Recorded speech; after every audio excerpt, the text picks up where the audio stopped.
All right. So I'm Georgianne Little, registered dietitian with New Moon Nutrition and Wellness. And Certified specialist in sports dietetics. And I'm Danielle Stagney, registered dietitian and board certified specialist in digestive health. Love it. So this month is March. National Nutrition Month. I was going to say, is there anything special? But I think, sorry, spoiler alert. National Nutrition Month. National Nutrition Month.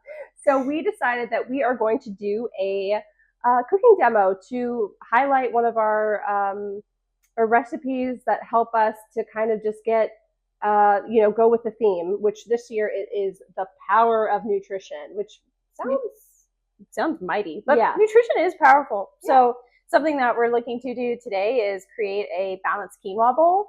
And this quinoa bowl is something that does help with power, of course, does help provide energy and a good amount of balance as well. Mm-hmm. And something that's very easy. So always a proponent of whatever's easy. Yeah, I like that too. And also, I think one thing that I like about this recipe is that it has a lot of different versatility. Mm-hmm. So Absolutely. Today we're doing chicken, and then we have some vegetables that are in it, and we'll talk through it as we go. And then there's protein is chicken, vegetables, and then quinoa is our starch. And then you can kind of play around with it as you like if you don't have certain ingredients. But I guess we'll get to it then. Go ahead and get started. Yeah. All right. So are you good with doing the chicken? Yep, I'm doing the chicken. I mentioned to Georgianne, I love cast iron, but I don't like cooking cast iron. So I'm going to let her. I am pretty used to do her business over there. I'm pretty used to it. So we do have some chicken breasts here. I personally like to keep chicken breasts in the freezer because I tend to purchase it from like Costco. But of course, food safety wise, important to not do it on a wooden cutting board because of the bacteria, etc. But anyway, so you could change up the protein in this recipe. Like I said, we're doing chicken, but if you're doing a bowl, I mean, really, it's like whatever protein you want. You could do pork. You could do some beans, like lentils or black beans. Cheese. Do shrimp. Shrimp? Ooh, yeah. That's my go-to also. That's I love fair. a shrimp bowl. I feel like I don't use enough shrimp in my life when I'm cooking. You should. Yeah, I just don't. It's a great lean source of protein. It's easy. Yeah, and it's also versatile. Shrimp, I feel like cooks really fast. That is a nice thing about shrimp. Mm-hmm. Yeah, so I'm just chopping this up, and then Danielle back here is getting the quinoa prepped. I am. So we're going to cook this quinoa, what I'll say, from scratch. Quinoa is something that you can use in a variety of different ways. So when I cook it, I like to batch cook it. That way I have an extra grain that's ready to go. It's something that I can throw together and make it super easy on ourselves. So we are going to, actually, let me check. I think the ratio is 2-to-1, 2 cups of liquid per cup of quinoa. You can use your instructions for whatever quinoa package you get because some, depending on the different variances of color of quinoa or depending on the different brands, may vary a little bit. This one looks like 2 cups of liquid per cup of quinoa. And we are going to bring water to a boil and then let it simmer. I was going to ask for quinoa. You mentioned different colors. Do you know what, like, if there's anything nutritionally different for the different colors? There are some micronutrients, so some of our like vitamins, minerals, or phytonutrients that might differ. A lot of it comes down to also the different earthiness behind it. Mm-hmm. I'll be off camera for a second, get in some water. So a lot of it may depend on the flavor as well that you're looking for. Some of it's a little bit earthy, like maybe some of like the black or red quinoa or tricolor quinoa. You'll get like a blend. This white quinoa, just like regular white quinoa. This one's going to be a little bit more mild and I think easier to mix, especially if you're looking at batch cooking something so that you have an easy, versatile grain versus it being like the primary component of the dish. So I almost got the chicken chopped up.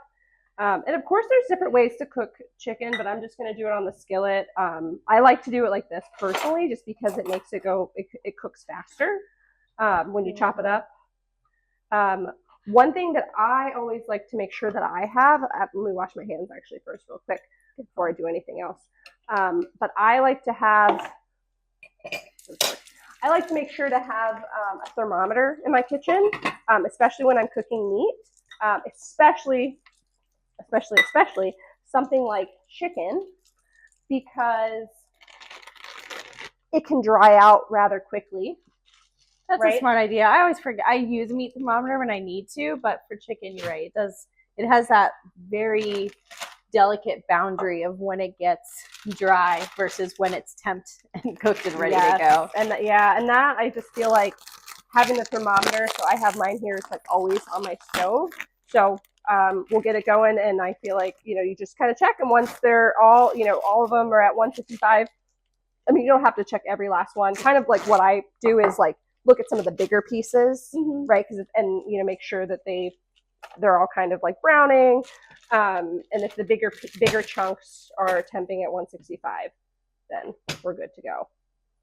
All right, and let's see. So I would imagine, do you, Georgianne, like to just put your broccoli and carrots like on the sheet pan as is, or do you like to chop it up too? I tend to chop it up. Oh, yeah. Other knife. Food safety. Okay, I'll wash this one. Okay, I was like, actually, I have another knife, but it's somewhere else. So. I just used it the other day, so maybe I kept it in a bin and didn't tell you. There we go. You're welcome. That'll do it. Yeah, I was like, actually, I'm gonna grab a bowl for chicken so I can season it up a little bit here. Even though I just washed my hands, I just realized I'm like, oh, just kidding. Need to do. Sometimes you gotta wash your hands a couple times. That's okay. All right. Something that we also like to discuss is how you make this easier on yourself for cleaning. Because if you're somebody who's new to the kitchen or in the process of figuring out how to make this easier on yourself, clean as you go. Makes a big difference in how well and how committed you are to cooking. That is very true. Because otherwise, it's just a sad day. So I'm going to season my chicken with this garlicky, spicy season blend from Trader Joe's, one of my favorite stores, which we were actually just talking about in Florida, is now, what is it, the number one supermarket in Florida, just surpassed Publix, which is wild. I know, because it's Publix is everywhere. Trader Joe's is not. Yeah. So for it to be like number one, that's pretty cool. Supersedes it. It is really nice every time I get in there. Yes. Not near me though. But using the seasoning, I mean, of course, you don't have to necessarily use a season like spice like this. So this is a blend. This is a blend. Yeah. Okay. Yeah. So this one has, is there salt in there?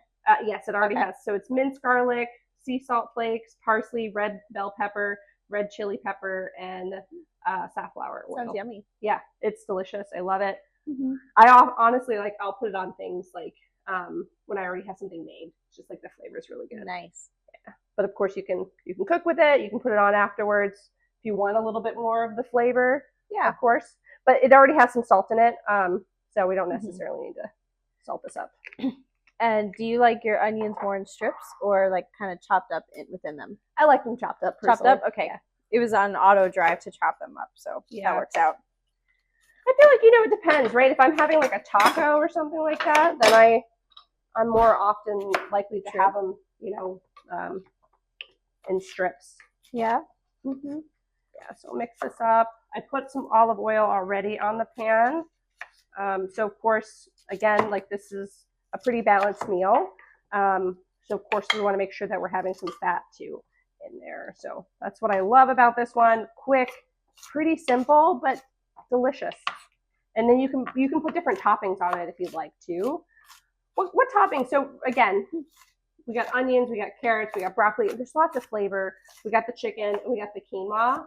I'm trying to think of what toppings might go with this one. Maybe some kind of sauce. I was going to say pesto usually comes to my mind when I make like a quinoa bowl and mix everything with like pesto, or even just using simple like olive oil as a light dressing for it. Yeah. If you're looking for something creamy, I wonder if you could do like a Greek yogurt based sauce. Almost like a tzatziki sauce, like a light tzatziki sauce. Make it more Mediterranean. I could definitely see that. Or I'll let you go back if you want to go to that side. And you chopping this onion. I'm not crying, so it's nice that you pre-did this for me. have the onion already peeled and ready to go. That's true. Typically, when I do this, I cry. Which is really nice though. Like I think that goes with you know, we talk often about kind of prepping ahead, and I use the other half of this onion for I'm trying to think what I used it for.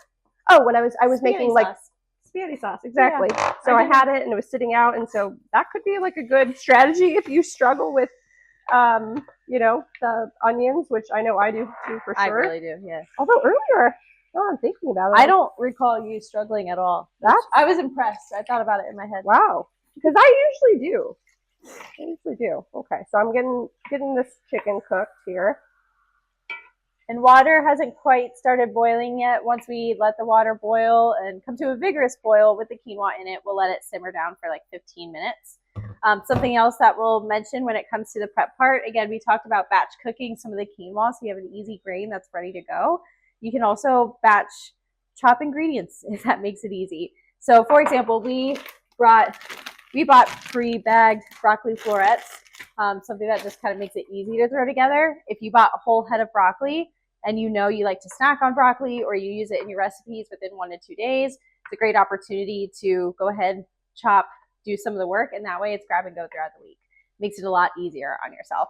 Yeah, same thing with the chicken, right? If you were doing if you were doing this recipe ahead of time, and you're like, maybe the recipe calls for like, you know, 2 chicken breasts, but you have 4, you could always cook ahead and make all 4. Cook the chicken, put some away, maybe grab it for your lunch. I know I like to do that sometimes. Like, we'll batch cook some chicken, and then maybe we have some leftovers and various things like that we'll just keep around. So that way, you know, work is busy and life is busy, work is busy, everything's busy. Please make it stop. Everything's busy.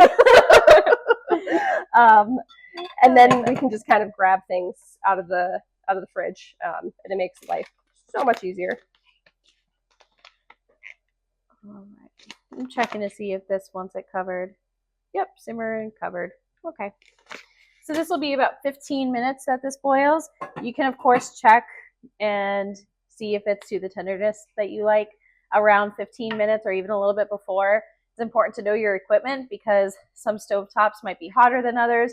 Same thing with using your oven, and that can affect how long you cook and how much plays into the texture of some of these things. Yeah. So you can always check it, and you can keep it going longer, simmering longer.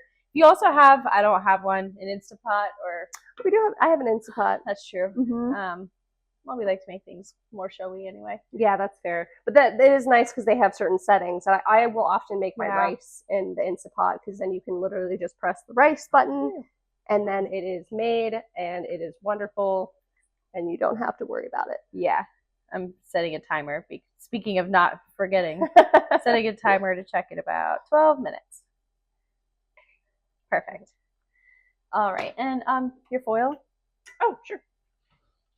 Thank you. There you go. So for these veggies, we are going to roast them. We have the oven preheating here. What temp are we preheating? 350. 350? Okay. Yeah. Again, knowing your equipment is really beneficial. If you know your oven runs a little bit hotter than normal, then it might be helpful to decrease temperatures by like 25 degrees or so. When we're roasting vegetables, something that everybody has a different preference to is like how crispy they get or how cooked they get in there. I like them pretty crispy. Yeah, me too. I was going to say, I personally like mine like almost burnt a little bit. So I tend to like either keep it on the higher setting and let them get nice and roasted, or if you're looking for just something that's a little bit softer or this still has like the firmness to it too. Yeah, I feel like sometimes that is pretty good as well. Yeah. Wow, these florets are huge. Check that out. Saw that. All right. Wild. Something else you'll notice about this dish is it has a wide variety of colors in it. The more colorful your dish is, the overall more nutrition is present. So different colors correlate with different nutrients that are involved. So we are going to get in, for example, the orange color here due to its beta carotene content, and that's going to help with eye health. So all of these nutrients we call micronutrients, like our vitamins, our minerals, we need in smaller amounts. And And that's why variety is really important too. Absolutely. So even if you don't necessarily get it all in one meal, throughout the week, throughout the month, if you're getting different things, that's going to help you get all those different micronutrients that you need. So you're not necessarily going to get all of it just in one meal or in one day, but it's more about over time. But yes, of course, like when we get the different colors, it really helps us to kind of hit all of those different micronutrients. Love it. And then also, we also get some great fiber in this meal too from our vegetables and our whole grains too. I feel like often we think fruits and vegetables, of course, when it comes to fiber, but whole grains is another one that often kind of gets missed, I think, in the fiber conversation. Absolutely. And quinoa is one of those great sources of like a plant-based protein that gives you some protein, but also has the carbohydrate content of like a whole grain because it is a natural whole grain. So you're kind of getting best of both worlds there. I am chopping some of these florets just because they were so big, and that will affect like the final cooking time for some of these. So the more you have like either uneven cuts of vegetables, or the more there's different cooking times with like how thin a vegetable might be, you want to be mindful that that's going to affect the final texture of some of these. So I'm going to cut some of them just because they were so big. Yeah, that makes sense. And like that's exactly what I said with the chicken. We're just going to go ahead and keep cooking this chicken. And actually, I will chop up some of these broccoli florets too, so we can get those going. I'm going ahead and stirring quinoa just a little bit, also to check on it. We still have some time. There we go. And we're going to season with olive oil. Yeah? Yeah, that's what I was thinking. Olive oil. Do you have any like minced garlic or like garlic powder or something? Or I do have some garlic powder. Actually, I looked in my, I didn't even think ahead of it, but usually we always have garlic, fresh garlic here. You do. And because it's very important, because I love it. Not even from a nutrition standpoint, just from a delicious standpoint. I mean, and from a nutrition standpoint. Yeah. But it's delicious. More of adding flavor for you. It makes me happy. Garlic makes me very happy. And I'm going to sprinkle some onions on here too. Yeah? Yeah. Oh, yeah. Roasted onions as well. I was like, onions and garlic. Some people like it like more of like on top, That's fair. But and again, to each I want to roast. To each their own. And I'll mix that all together too. The chicken's doing pretty good. I can still see a little bit of pink over here. So I'm not going to quite temp it just because I know that it's not done because I see some pink spots. But coming up here shortly, it'll be done. I also really enjoy that there's like these giant bags of carrots and broccoli, because something that you can do if you know that you can utilize this in different ways, it reduces food waste, and it's beneficial to stick to something that's realistic for getting in things like vegetables. So it's something that when we talk about the power of nutrition, as that's our theme this month, you want to make sure you're finding sustainable efforts in all of this. And if you know that cross-utilizing ingredients helps you reduce food waste and helps you grocery shop and prepare a little bit, that can go a long way for your health and for your wallet, I guess. Absolutely. I mean, and it's, helpful for the environment to do the best that you can when it comes to food waste, right? Lots of different angles here. We love the environment. Yes, we do. How's our oven? Just about? Almost, yeah. I think. All right, I'll go ahead and put it in. Yeah. I usually put my stuff in before the oven's preheated, partially a time, logistics thing, partially a patience thing. However, I feel like it's in meat is probably more of the one that it matters more so with the vegetables. Vegetables you're already roasting to your preference anyway. So yeah, I was like, we'll see. Maybe someone will let us know. Kind of like our carrot debate. Oh yes, we can propose it to this audience. That's fair. Okay, so in the comments, let us know who peels their carrots before eating them. There is a right answer, apparently. I don't think okay. So. I was like, is there? I mean, well, according to our last presentation, there was. We did have a presentation, and we asked our audience. So here's the thing: I always peel my carrots, and Danielle had brought carrots to the demo, and I realized that there wasn't a peeler, and they were like, whole carrots. I'm like, oh, you don't have a peeler? I'm like, whatever, it's okay, it's a demo, no biggie, we'll still eat it. And she's like, oh, I don't peel my carrots. And so we asked, and pretty much everyone peeled them. Yes. That's where I say we there got a was little, a right we got a answer. little flack. Everyone said there is a right answer and you have to peel your carrots. And I didn't know that was a I feel thing like there was until like one or two hands that were also not down. there were at least 30 people in this room. Yeah. But again, That's I fine. peel my I'm carrots, not- but I started thinking about it, and I don't peel my potatoes. I just wash my potatoes, right?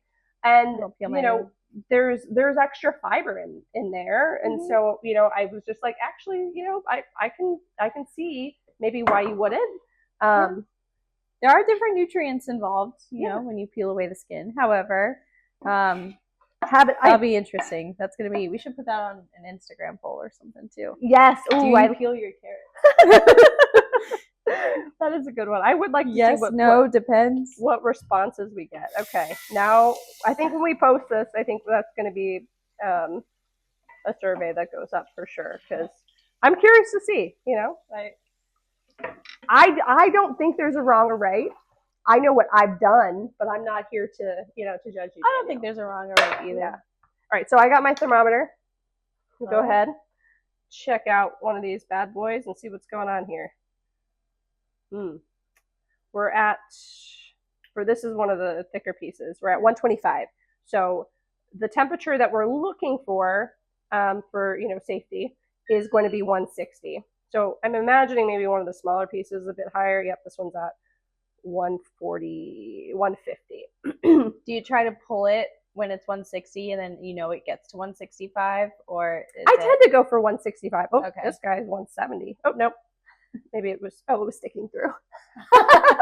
That'll do it. It's the pan. I was like, The pan's hot. this is a thicker one. Yeah, I tend to be on the safer side and just go for, when the thicker one's 165. Yeah, like this little one is tempting at 169. Mhm. So you're gonna have some pieces, especially when you're chopping it up. If they're all even, you're gonna have some that like cook a little bit more. But I think this method is not. You're not gonna get dry chicken. I think it's more in the baking process, so you're probably gonna get more of the dry chicken. But nutrition wise, you're good.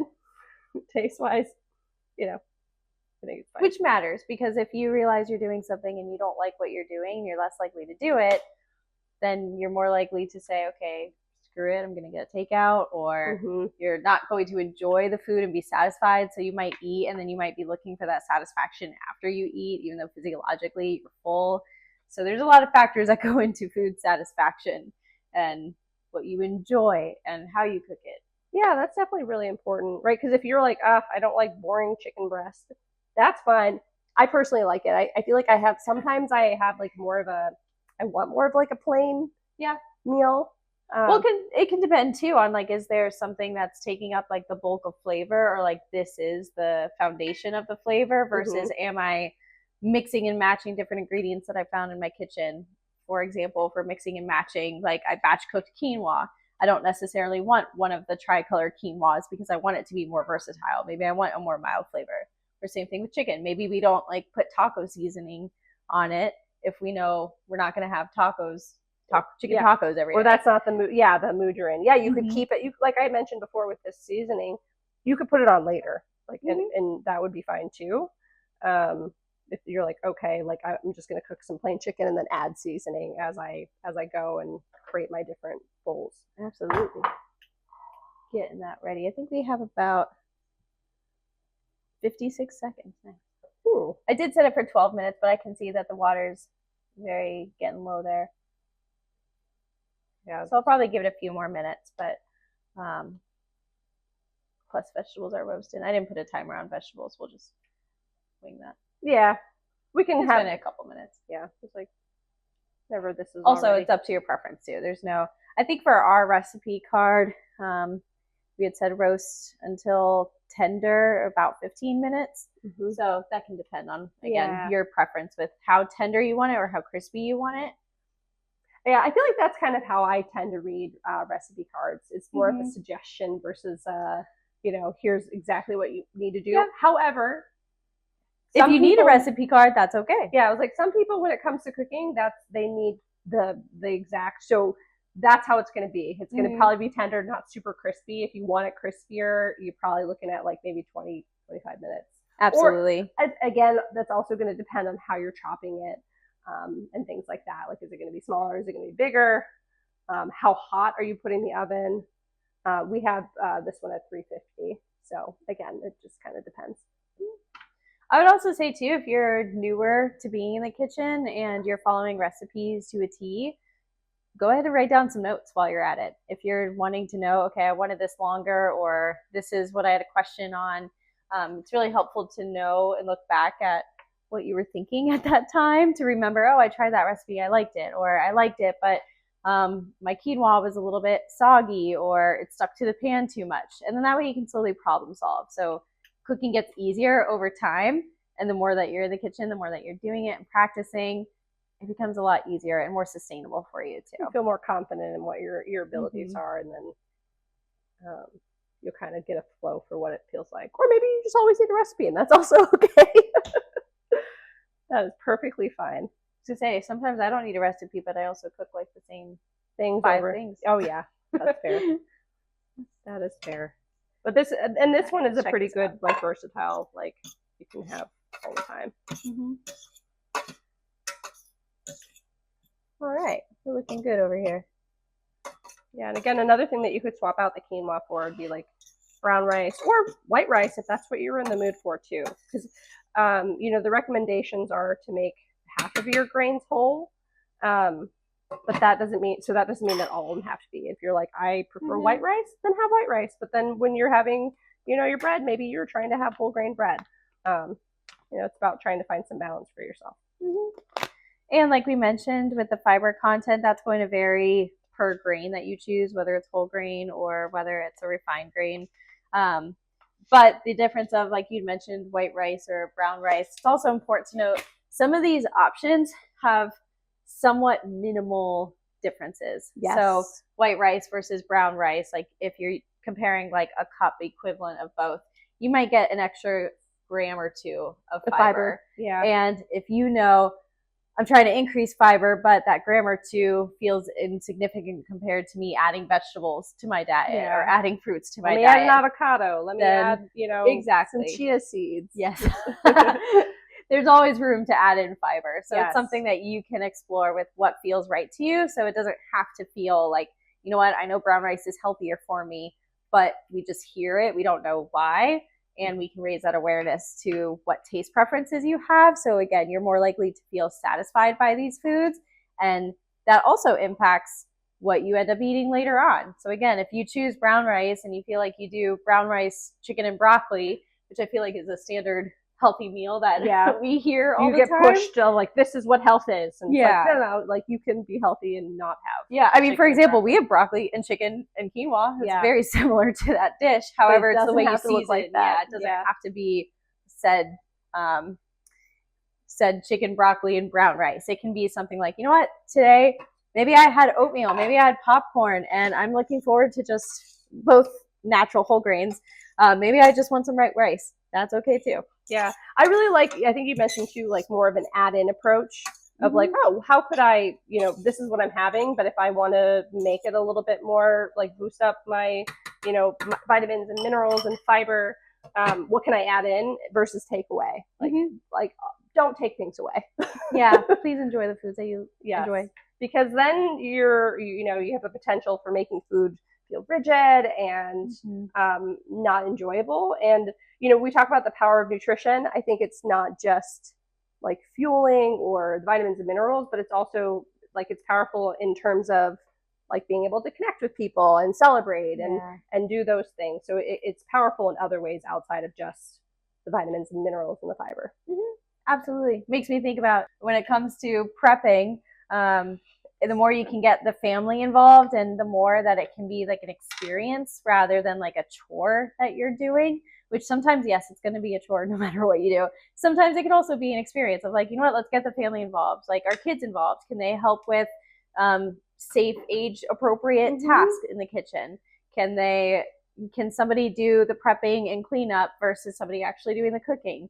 The more you can scatter those responsibilities, the easier it gets and the more connected you can feel to it, and the more likely people are to try different things as well. If they're involved with cooking their own vegetables or if they're involved with it, they're more likely to want to try. And that goes for adults too, not just kids.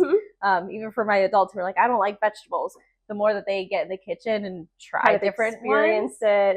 And- Yeah, it's nice to just kind of be like, okay, this is what this actually looks like Yeah. versus like when it gets to the table and it's like, oh, I don't know about this. Yes, absolutely. Chicken's all the big Chicken's ones looking are good? they're Great. temping at 165. So we're And our good here. quinoa is looking good. It's almost, my method is if I feel like it's almost slightly sticking to the pan, then we're pretty much good. You might notice you might notice some moisture still, and some of that may be the cooking equipment that you're using. Some of that may just need to simmer a little bit longer, but we're looking nice and dry here. It'll also, as it settles, as you take it off and cool it off, it'll thicken up a little bit and it'll help with some extra moisture that feels like it's in it. So I want to give that a little couple more minutes, but yeah, plate the rest. Yeah, let's see how this is looking. Yep, some of it's looking a little crispy. I mean, it's definitely going to be, take a little bit of time, but yeah, we just put them in like 5 minutes ago, 6 minutes ago. Yeah, but for the sake of the demo, we can always grab Yeah. a few. So I went ahead and portioned some quinoa into our bowl here. Go ahead and put Yeah, I have some chicken. chicken on here. All right, One more. perfect. We'll go ahead and take out the vegetables. Again, this can be up to, I'll turn off that for safety. Yeah, let me not burn you. Yes. That'd probably be great to not be burnt. You can make this up to your preference. If this is also like, you know what, I'd rather just steam my vegetables and be done, or if it's like a pre-broccoli steamable package that you want to steam in the microwave, That is also great. honestly, whatever increases your fruits and vegetables intake, because most of us don't get in enough fruits and vegetables. So it's helpful to try to figure out like, well, what method will really work for you. So in this case, I would ideally like it crispier, but that's okay. I'm gonna throw them back in just for our own sake, because we're gonna eat them later, right? So might as well just get them crispier. But for the sake of this demo, just to be able to see the bowl Final complete. product. Yeah. And like I said, I would personally add in some pesto to this. Or you could add in, like, if you just drizzle it with like olive oil or a dressing of some sort. And you can see our Voila. bowl here. You see a variety of colors, again, all correlated with nutrition. Something that, again, can also now be pieced together, thrown together as you're grabbing and going throughout the week. Or if maybe you're cooking for a family, maybe there's some picky eaters and we like mix and match, but we don't like it all together in a bowl. You can plate them all out separate, let people portion and plate for themselves and say, okay, here's what's being offered tonight. And or if some people don't like raw carrots or can't digest it very well versus cooked carrots, you have that kind of difference of, well, I have some extra ingredients for you, and you can portion it appropriately. Yes, we'll often offer raw, because my little one. I know, I imagined her eating the raw broccoli. Yep, she just loves to eat her raw broccoli and tomatoes, but it's cooked, doesn't want to look at it. Eventually we'll get there, maybe not. I don't know, we'll find out. We'll see. Check me in 20 years. I'll put it in my calendar. My phone. Daisy's update on raw broccoli. Is she having it cooked? Does she like it? We were actually talking about that the other day. Or actually, maybe it was today that she was talking about, like, I don't always like to try new things, but, like she was talking about soup, I think it was. But I was like, oh, you recently tried ramen for the first time, so we're making some progress. Small steps. That's really what matters. For kids and for adults. Small steps. Yes, like don't try to do it all at once. It's not going to work. Absolutely. It just won't. Well, that's our message. It won't work. It just won't work. That's how we conclude it. Well, it can work. There we go. It can work. Slow and steady wins the race. That is the actual message. And also, have a variety of foods. Enjoy your food. Happy National Nutrition Month. Yes, we'll be back next year and the year after that. Every National Nutrition Month. Check us out. Also in 20 years. Yeah. Yes, that too. Don't expect another bowl next year. Oh, wow. Noted. Do not expect that. All right, turn it off. Thanks for joining. Bye, guys.